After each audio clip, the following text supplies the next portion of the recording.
You know, some of these guys, I mean, the reason that you always hear about Paul Revere's ride, well, the house that he was going to was the Reverend Jonas Clark. It was actually the Hancock Clark house.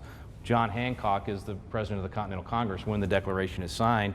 Well, there's a reason the British would love to get a hold of John Hancock and Sam Adams, who were both staying at that house that night. Paul Revere's trying to get to them and say, hey guys, the British are coming for you, you know, by the way. So anyway, yeah, a lot of risk there for them.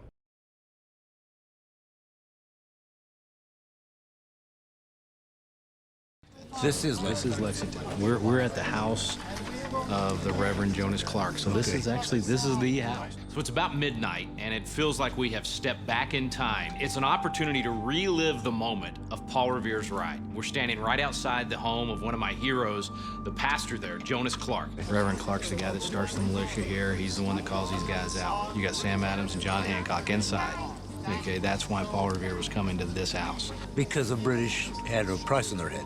Yeah, they were after him. They knew Hancock was the troublemaker and Sam Adams was the troublemaker, so they wanted to shut him down.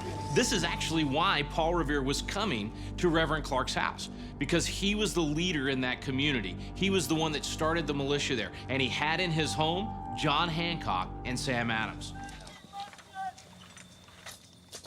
Okay, that's just cool.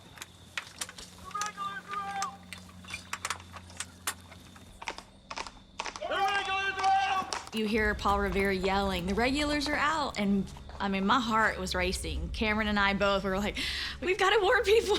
I did get chills, but they were not from the cold. They were from Paul Revere riding down that road going to warn Reverend Clark. All right, Mr. Hancock!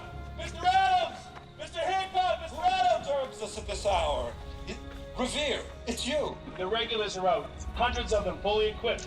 They've been rowed across the river to Cambridge. Seeing a reenactment firsthand just sears it into your memory. You will never forget it. It is so much more than reading it in a book. It's an opportunity to be transported back in time and relive that special day that really started America. I have the utmost confidence that this noble struggle for liberty will conclude gloriously for America.